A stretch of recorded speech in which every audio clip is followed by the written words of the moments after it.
successfully transition to the next generation, we need to inculcate a culture of planning.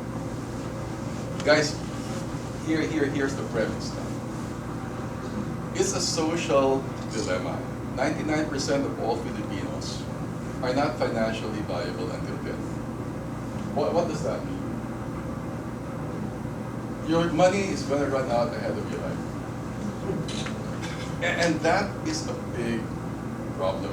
Why? What are the implications? Number one, if 99% of all Filipinos will have their money run out before their lives, that means, number one, 99% will not leave wealth behind.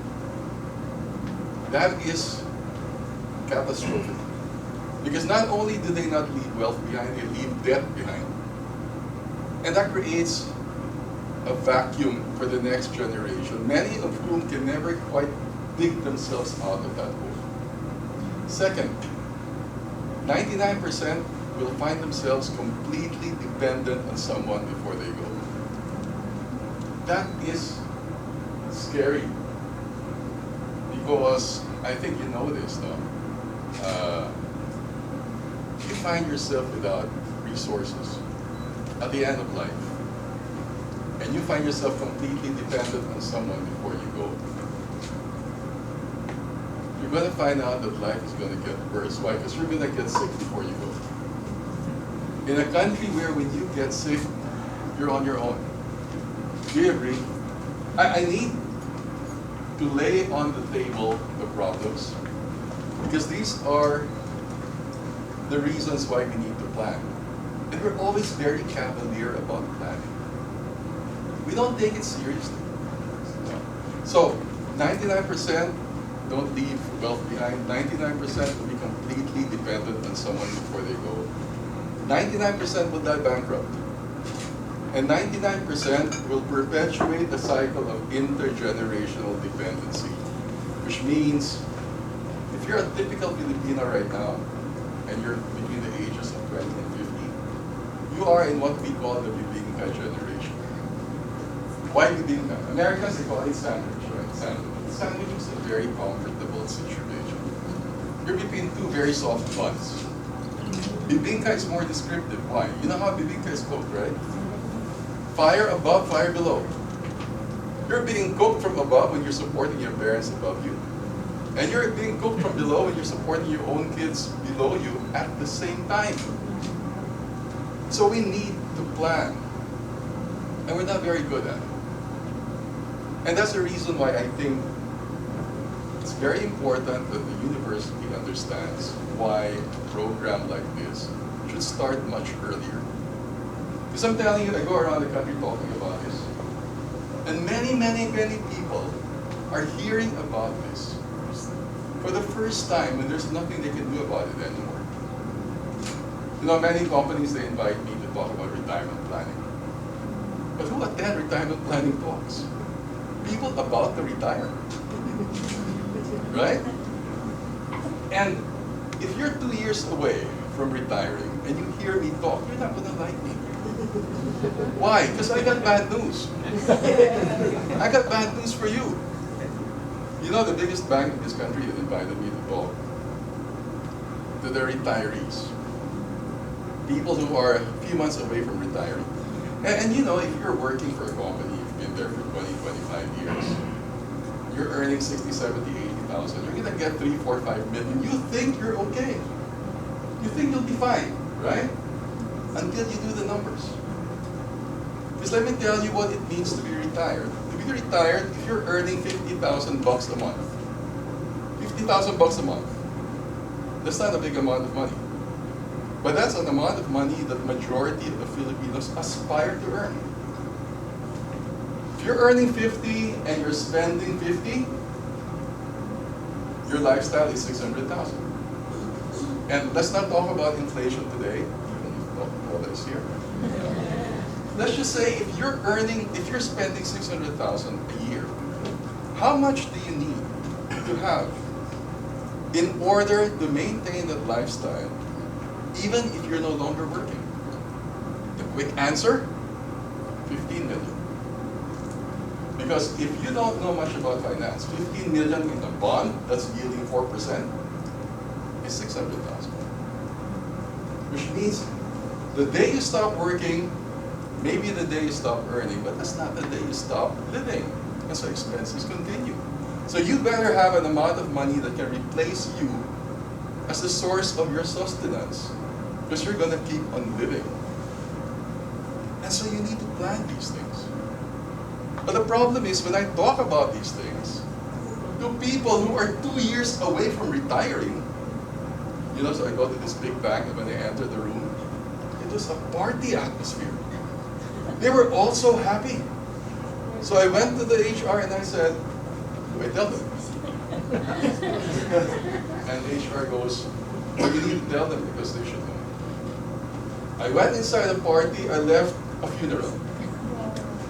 People were so quiet. Because what can you do? If you have 1 year to go, what can you do? If I tell you you need to build a large fund of 15 million and you got 20 years, that's easy. But if you hear this for the first time and you got 1 year to go, you have a problem. You have a problem. You know, one of my clients is a big pharmaceutical company, and they have 2,000 doctors. Any doctors in the room here? Yes, a doctor? Yes. So this pharma company, they told me, every doctor that approaches you, we pay you to guide this guy to financial independence. And you know, with many doctors, they earn a lot, but they also spend a lot. Yeah, right? So there's this doctor approached me and he said, I'm so tired already. I'm 57 years old. I still talk to my patients up to 10 in the evening. I want to put an end to the practice anymore. Already. How much do I need to have so that even if I do not practice anymore, I can maintain my lifestyle? And so I asked him, so Doc, I hope you don't mind if I ask you a few intimate financial questions. How much do you earn every month? $500,000 a month. It's not a small amount. How much do you spend every month? $500,000 a month. And I said, well, your question is, how much do you need? The quick answer is you need $150 million. And this guy gets angry at me.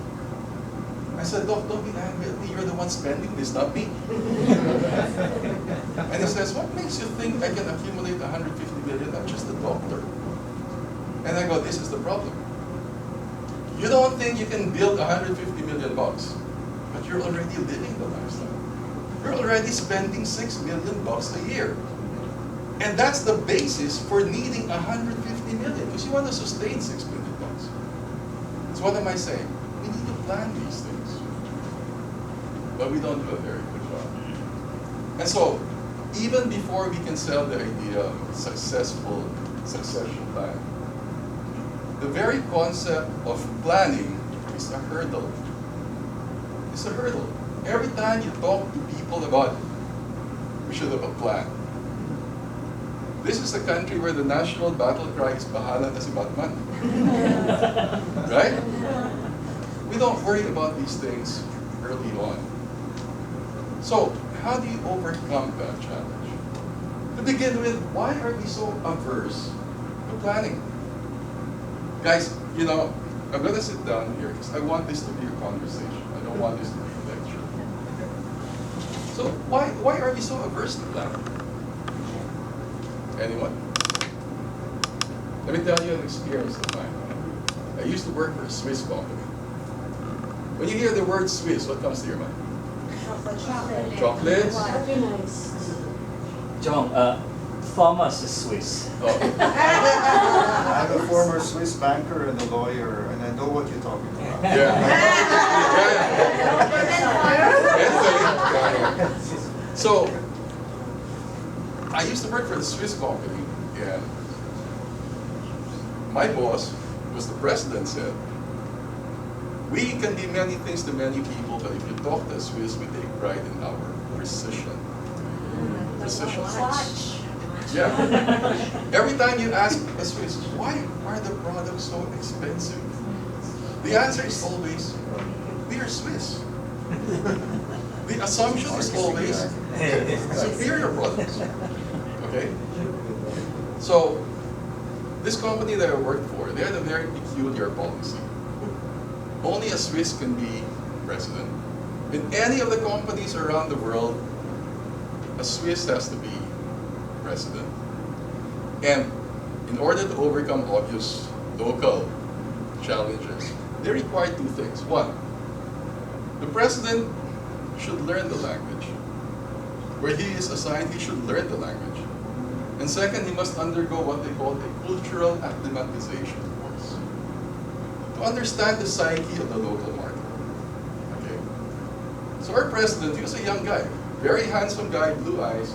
Before he was president in the Philippines, he was president in Thailand. And he figured, because he was a young guy, the quickest way to learn a language is to get a girlfriend. So, within 4 weeks from landing in Thailand, he was speaking Thai. But the funny thing is, apparently, the way a Thai woman speaks is different from the way a Thai man speaks. So he talks like a Thai woman. Anyway, when he came to the Philippines, he was the president. And I was very young then. I was his executive assistant. Okay? And one day we were walking along the hallway of our building. And he pointed to a painting on the wall. The painting was that of the Bayanihan. You know what comes to your mind when you hear the word Bayanihan? A hut Yes. being worn by many people, right?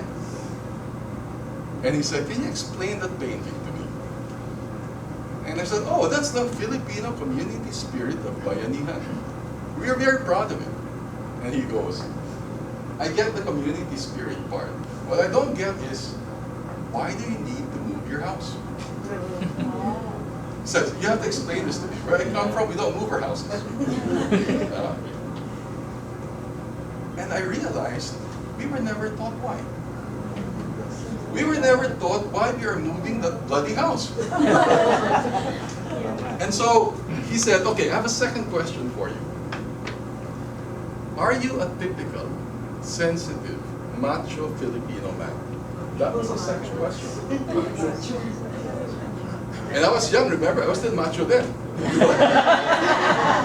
No, but I said, what is the relation of that question to the first one?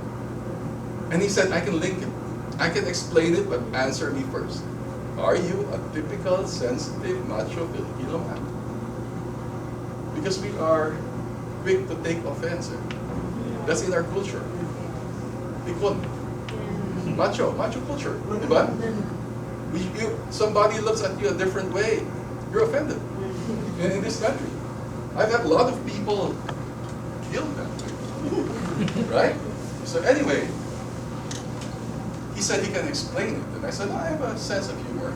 I'm not." And he goes, "The reason why I ask is because I know the answer to the first question.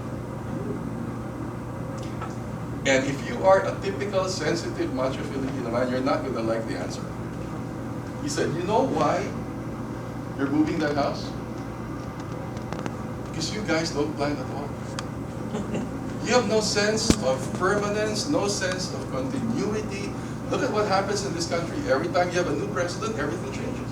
That's what he said. And then I realized that I was a typical, sensitive, macho Filipino man. Because I was offended by what he said. And he said, "I know how you feel. You probably want to kill me. But before you do that, would you like to know why you're that way?" And I said, "So why?" He goes, "You know, your kaingin culture. It's slash and burn. You're kaingin, right? The reason why we move our houses is because when we create a homestead, we burn it down. The first few times you burn it down, you're creating fertilizer on the ground you plant. But successive burnings depletes the nitrogen and the oxygen on the ground, eventually rendering the ground unplantable. And when that time comes, what do? We just leave. We just leave, and in the complete act of irony, the guys that we're leaving our waste to are the guys carrying our houses. It is sad. And then he goes, would you like to know why you're that way? And he said, I learned this from a Filipino anthropologist. He studied with F. Landao, in case any of you know him. He says, it's the weather. No, it's the weather. Fascinating theory. I go, how did it become the weather? And he goes, where I come from. The first thing you do when you wake up in the morning is check the weather. Because if you do not plan based on what you learned about the weather, you can die. In other words, where they come from, there are fatal consequences to not planning. It's the environment. You better plan this well or you die. Because in Finland, your next door neighbor can be 10 kilometers away. And temperatures can plummet to minus 38. Your heater doesn't work, you die. Everything is planned. But here, if you got a leak on your roof, what do you say? Mamaya na, umulan pa eh. When the rains are gone, the leak is gone. Miraculously. So, that may have been an explanation on why we don't plan well. But the fact of the matter is, until we develop a mindset of planning, it's going to be a tough sell. Because when you want to guarantee the continuity of a family business, the family business is the single most effective tool for financial independence. It is, quite simply, the best asset class to guarantee that you're able to leave wealth behind. But that requires that it better be viable, sustainable, until the next generation. Which means you need to recognize the threats, the risks, the challenges, and that requires planning. And we don't like to do that. We don't like doing that. So, in my line of work, you know, I was telling Mr. Atilano here, I do work for the banks. And so last week I was in Davao for a multinational bank. They invited their biggest clients, and so I spoke about estate planning and all that. And one client came up to me after the talk and she said, okay, so what do I buy? I said, Ma'am, you're not supposed to buy anything, you're supposed to start a plan. No need, just tell me what is being sold. Well, obviously, these are people with means. But the idea that you're supposed to guarantee the continuity clearly requires resources beyond just the financial dimension. And, you know, when you say succession, in my industry, when you say succession, typically the focus is on preparing the next generation. That's the language you use when you talk succession, the next generation. When you talk continuity, you actually recognize that the next generation might not assume ownership. And so business continuity is anchored on the question of how will this business go beyond you? Now, succession will typically focus on how to prepare the next generation, but you don't assume that because the next owners may not be in the family. We were having this conversation earlier. You're an entrepreneur. Typically, your business is a reflection of who you are. Your expertise, your passion, your competencies, your interest. Now, these may not be shared by the next generation. If you're if you're passionate about cars, and your business is a taller, and your daughter, her only concept of a car is, I want to ride one. Right? So, one of the questions we often ask is, how do you see this business going beyond? And many founders always assume that they just pass it on to the next generation, which is tantamount to saying it's going to die with it because the next generation may not be interested at all. right? But if you can plan this well, you can actually guarantee that the business can continue even if the next generation doesn't want anything to do with it. You can guarantee that. I'll give you an example. If you have a successful single proprietorship and the next generation is not interested, but you have some employees that are very competent and very good at what they do, you can guarantee that the business can continue even if your children or the next generation will not assume it. There is an instrument called a buy-sell agreement, guys. That's an agreement, a contract, that can lay out how it's going to happen. So just to give you an idea, one of the stipulations of a buy-sell agreement is that there should be a valuation formula, which means, let's say I'm the owner, and you're my daughter, and say, Doc here is my employee, example. You obviously are not interested in the business, but you're interested in the economic value of the business. You're obviously not in a position to assume the business financially, and you're not going to be my heir, but I see that you can make the business run really well if you were going to run it yourself. A buy-sell agreement essentially puts you in a contract that says you're going to buy from her what I will pass on to her eventually when I'm dead. And I can put you in a position to financially afford that deal. These are things you plan. And that's just an example. Another example is if you are in any partnership right now, partnership, meaning 4 or less, what does the law say? One partner dies, you dissolve the business. No matter how profitable it is, unless there is an agreement in place. Now, an agreement may include that the partners should buy whatever the share of the deceased partner will be. Create a mechanism to make that happen. This requires a plan. If you're a corporation, let's say you're a business owner, and your children are part owners as well. And this is interesting, by the way. Let's say I'm the owner. You're my daughter, right? What's your name? Tata. Tata? Okay. She's single. And I gave her $500 million worth of shares in my company. And now she fell in love. To a guy I don't really like. And if they get married,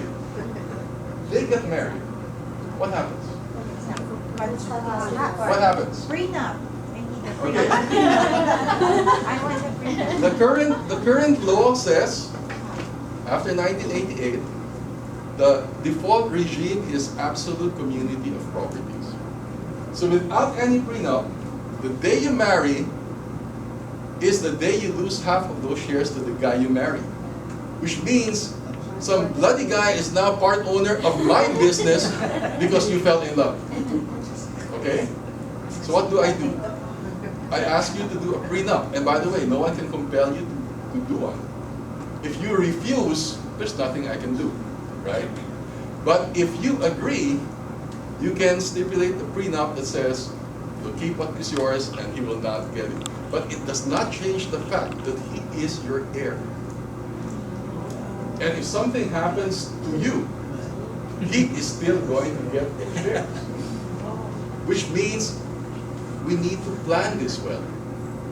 Why? Because I'm going to insure you now for an amount equivalent to your ownership, and I'm going to ask you to sign a buy-sell agreement that says you cannot sell those shares to anyone other than me. Something happens to you, it goes to him because he's the heir, and I pay the proceeds of the value. And now I tell him, sell it back. I will not deprive you of your rights. I'm going to give you full economic value for what is yours, but give them back to me. This requires planning. So what am I telling you guys? Every family, every company has a different situation. And we can stand here the rest of the day talking about it, but obviously you have unique, specific concerns, that would require some serious planning on your part. The challenge is to get you to that next stage. Because obviously, we are not of the mind, clearly we're not in a culture where it's instinct to go and plan the next step on how you would like this to happen. And if these things do not happen, family businesses die everywhere. And that's where our interest lies. That's all I have for you today. Thank you. Thank you.